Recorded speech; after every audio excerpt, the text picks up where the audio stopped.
मुग्धा और उसकी सास के बीच पूरा समय सास के किसी ना किसी काम को लेकर मतभेद चलते ही रहते हैं। बहू, ओ बहू, जरा चाय बना दे। मुग्धा चाय लेकर आती है। ये लीजिए, और कुछ चाहिए? अरे नहीं, बस चाय पीने का मन था। जाओ, तुम दूसरा काम करो। चाय पीने के थोड़ी देर बाद सास दोबारा मुग्धा को आवाज लगाती है। अरे बहू रे, आओ बहू, जरा हलवा तो बना दे, मीठा खाने को मन हो रहा है। इसी तरह मुग्धा की सास पूरा समय कोई ना कोई काम बताकर उसे रसोई से बाहर तक निकलने नहीं देती। कभी चाय, कभी हलवा, कभी पानी तो कभी दूध, हर समय खाने को चाहिए और उसके लिए अपने हाथ पैर बिल्कुल नहीं हिलाने। परेशान किया हुआ है इन्होंने। सास की जबरदस्ती परेशान करने की आदतों से दुखी मुग्धा एक शाम सचिन के साथ अपने कमरे में बैठी हुई बात कर रही होती है। सुनो जी, मम्मी जी की ये जानबूझकर मुझे परेशान करने की फरमाइशों से मैं बहुत फ्रस्ट्रेट हो चुकी हूँ। पूरे दिन में एक सेकंड का आराम नहीं मिलता। रसोई से बाहर कदम रखती नहीं कि बहू ये बना दे, बहुरी वो बना दे। अरे इनकी फरमाइशें चलती ही रहती है। अरे मुग्धा, माँ खाने की शौकीन है, पर उम्र हो चली है, खुद खाना नहीं बना सकती, इसलिए तुमसे बोलती है। अरे तो शौक भी उम्र देख कर रखने चाहिए ना। समझ में नहीं आता, हर समय फेविकॉल का जोड़ लगाए सोफे से चिपके बैठी रहती है। इतना सब डाइजेस्ट कैसे हो जाता है उन्हें? अरे तुम मेरी माँ से इतनी नफरत कैसे कर सकती हो? मैं उनसे नफरत नहीं करती जी, बस परेशान हूँ। जहां मुग्धा अपने पति से ये सब बोल रही होती है, वहीं उसकी सास भी कमरे के बाहर दरवाजे से कान लगाए सारी बातें सुन रही होती है और अगली दोपहर रसोई में मुग्धा के पास जाती है। बहू, आज ना मेरा कुछ मसालेदार खाने का मन है। तो चाय बना दूं? मुझे बहुत पसंद है। अरे ना, ऐसा कर लिट्टी चोखा बना ले। और हाँ, जितना मसाला बातों में मिलाकर पति को सुनाती हो ना, सब्जी में भी वैसे ही डाला करो, खाना स्वादिष्ट बनेगा। सास की बात सुनकर मुग्धा हैरान रह जाती है। मतलब अब पूरा समय मुझ पर हुक्म चलाने के साथ बंद कमरे में हुई पति पत्नी की बीच की बातें भी सुनती है? अरे बात जब मेरी थी तो सुनने में क्या दिक्कत है? ये कहकर सास वहां से चली जाती है। अरे अब तो हद पार हो गई।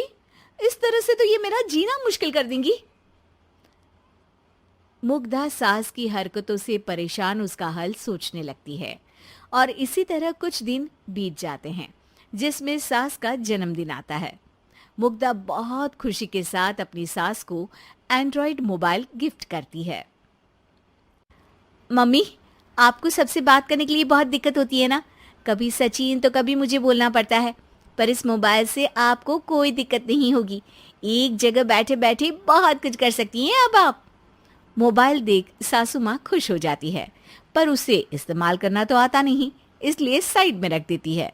जिसे देख मुग्धा घर का सारा काम छोड़ मोबाइल सेट कर सास को इस्तेमाल करना सिखाने लगती है, जिसके बाद अब सास पूरा समय मोबाइल में ही लगी रहती है। हाय, जब से मम्मी को मोबाइल मिला है मेरी लाइफ में कितनी शांति आई है। अच्छा है, इसी तरह बिजी रहे तो मैं भी सुकून की जिंदगी जी पाऊंगी।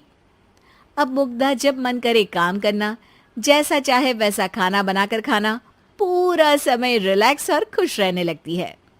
क्या बात है, आजकल तुम बहुत चहक रही हो। अरे मम्मी जी से छुटकारा जो मिला है, अब ना फरमाइशें ना छुप छुप कर बातें सुनना। अच्छा, तो मोबाइल गिफ्ट करने की ये स्कीम थी। इसी तरह दिन बीतते हैं और अब मोबाइल पर लगी सास फरमाइशों की जगह सवालों के लिए बहू को आवाजें लगाना शुरू कर देती है। अरे बहू, सुन तो, देख जरा किसी का फोन क्यों नहीं मिल रहा? रिचार्ज खत्म हो गया है, पर अभी 4 दिन पहले ही तो मैंने किया था। इतनी जल्दी कैसे खत्म हो गया? अरे मैंने कल तेरी कनाडा वाली मौसी सास से 3 घंटे बात की थी ना। क्या? इतना महंगा तो मोबाइल भी नहीं आया जितना महंगा इसका रिचार्ज पड़ रहा है।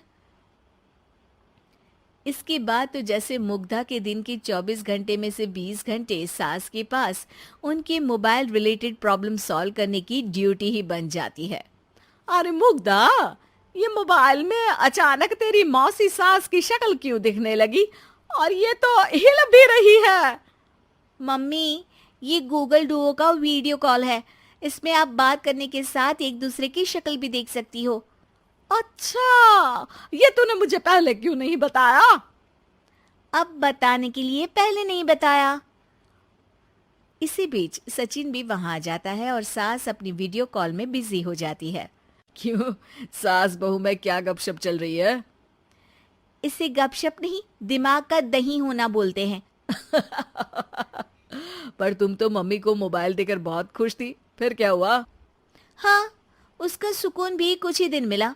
अब घर के टंटे खत्म हुए तो मोबाइल की टिंग टिंग शुरू हो गई।